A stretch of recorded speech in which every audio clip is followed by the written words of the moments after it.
This is Ricky Moore with the Burleson Star. I'm here with Centennial football coach Kyle Giller, and this is the playoff week 2 edition, area round edition of the 2-minute drill. First, coach, let's talk about the win over Heights. You got a little revenge. You said you wanted Heights. You wanted to you relished the opportunity to play them again, and you beat them 30-29. Quick thoughts on the game. Oh, it was a great win for our program, a signature win, and I thought our defense really did a good job of slowing them down enough. And then the offense made plays at times that put us over the top. Let's talk about overtime. Anything special? It seemed like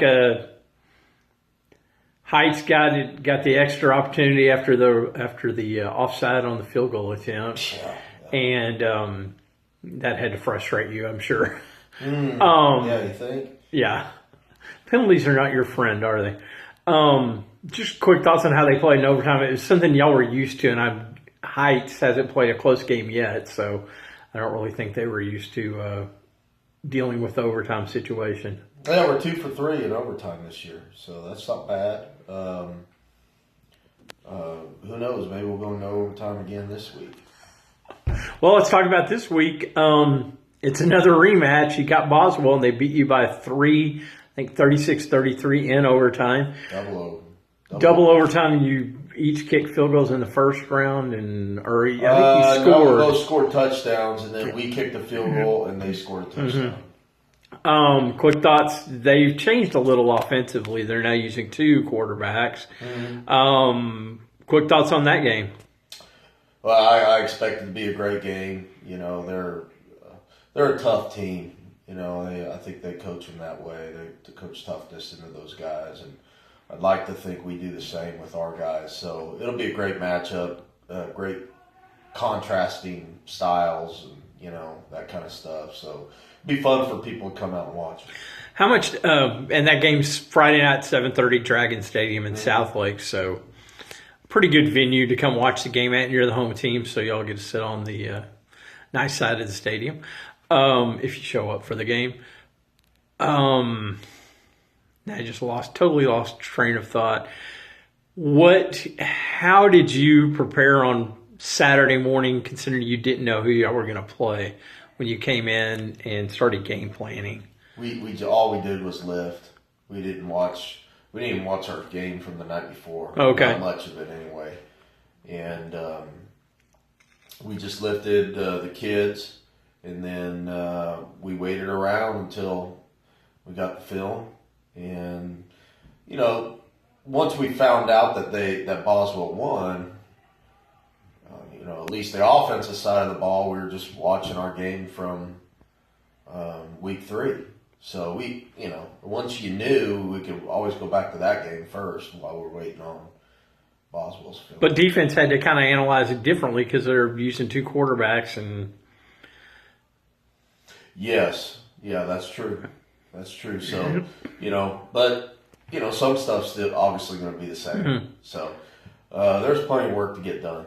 What's the 2 difference in the 2 quarterbacks? They're both athletic. Mm-hmm. I think they both throw efficiently. I don't know. Maybe it's just a change-up. Maybe it's about getting your best 11 out on the field, because it's not like when Ramirez goes out, they don't sit him on the bench. He's out playing a skill position. So okay. That might be it. You might have to ask John about that. Okay. I might just do that. Yep. How much? I know you've never been in this spot before, but are you kind of preaching now? Let's practice on Thanksgiving.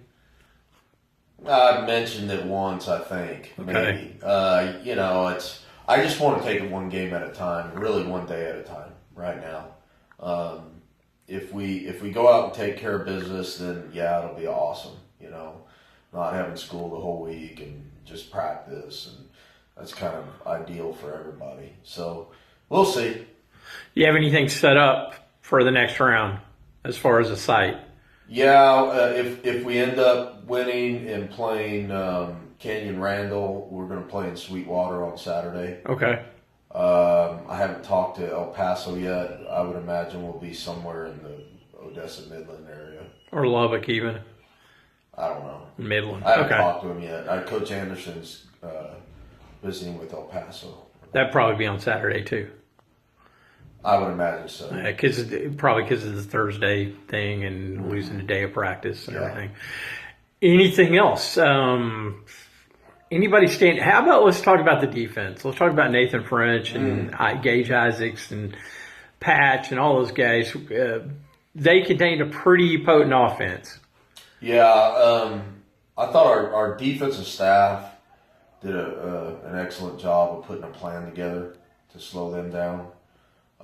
We talked about attention to detail all week and how our defense had to fit it about perfect. You know, to slow a guy like that down, you really got to be in the right spot. And they were quite a few times. Sometimes we weren't, and he got loose. He got loose a couple of times, but you've also knocked him down for losses about 3 or 4 Nathan times. came up one time. French came up, and somebody was out there lead blocking, and he, we call it button press. He button pressed off, and he actually hit him into the quarterback, and the quarterback goes down, or the running back did. There's just some really good plays like that. French had a pass deflection. Dylan Payne came back this week. He had a pass deflection. French had an interception. So there was some really Jalen Freeman, although he did get the offsides penalty right at the end of the game, he also blocked. He blocked the kick, extra points, or the field goal. Field goal. So could have been the difference in the game right there. So a lot of guys made different plays. Anything else? Not that I can think of. Okay. This is Ricky Moore of the Burleson Star. I'm here with Centennial football coach Kyle Geller, who just got a text, and this has been the 2-minute drill.